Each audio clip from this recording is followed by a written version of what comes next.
Hello and welcome everybody, Nicholas from Bicycle here, and in today's video we are going to be having a look at what could possibly be the fastest endurance bike, the Cube C62 race. Let's get straight to it.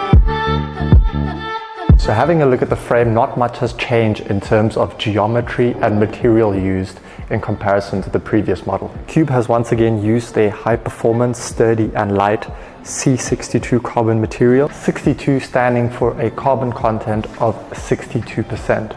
Weight-wise, the bike in size 58 weighs around 8.7 kilograms, which is pretty decent considering the wheels which are used.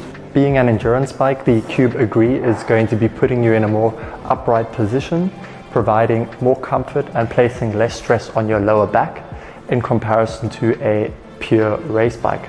This will make it perfect for those longer rides. However, with a stack of 590.8 millimeters and reach of 394.3 millimeters, the geometry is a tad racier when compared to popular endurance bikes such as the Canyon Endurace or Trek Domane, which I personally think is perfect in terms of all-roundedness, as it is not too sporty or too upright. The chassis, however, is where this bike really shines and where a lot of changes have been made. In the 2022 model, Cube has fully optimized chassis in terms of aerodynamics and take inspiration from their high-end aero racers such as the Cube Lightning. The tubing profile has been completely optimized and the seat post has been replaced with a more aero carbon post, which also includes integrated seat post clamps. With the seat post being carbon, it is also going to absorb some of those lighter vibrations on rougher roads, making the ride much more comfortable. When it comes to aerodynamics, every millimeter and every piece of material counts, including cables. The Agree Race features full internal cable routing, meaning the wires and cables are routed through the carbon handlebar and along under the stem and disappear into the head tube, which I personally find is a great touch. Now moving on to the group set, which is honestly the cherry on the cake when it comes to the Cube The Cube Race utilizes the new Shimano Ultegra Di2 electronic group set.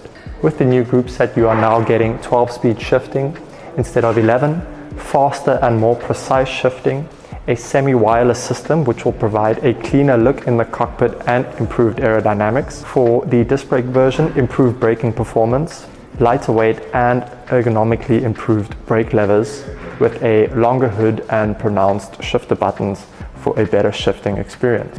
50 by 34 on the crankset and 11 to 34 on the cassette.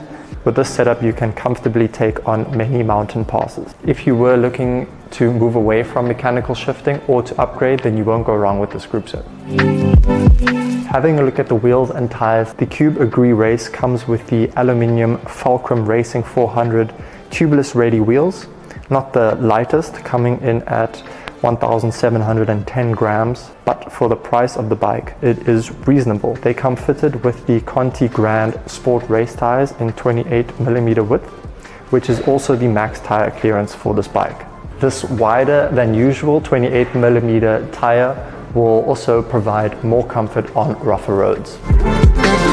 Lastly, Cube has also now integrated mounting points on the bottom of the top tube for a small storage box which comes included with the bike. A cool little feature to help store snacks or a spare tube.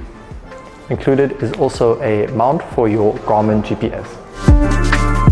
So now to what many might consider the most important thing when it comes to buying a bike, the price. Well, the Cube C62 race costs 3,499 euros, which is pretty great considering you are getting a fully carbon frame, carbon seat post, carbon handlebar, and the latest and newest Shimano Ultegra Di2 wireless group set. Now down to the question, is this bike for you?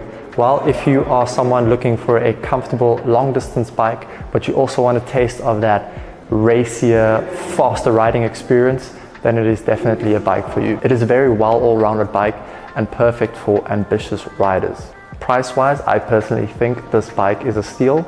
I would, however, at some point upgrade a wheel set to something lighter than the Fulcrum Racing wheel set. If you do, however, want a bike that is even more all-rounded, a bike which can tackle lighter gravel, then this might not be the bike for you. But all in all, great bike, and you will definitely be speeding on the tarmac. Well, thank you very much for watching. I hope you enjoyed this video and it gave you good insight on this bike. If you are looking to buy this exact bike or any other bike, please visit us on bicycle.com. If you have any further questions, please feel free to leave a comment below. Don't forget to like and subscribe, and until next time, peace.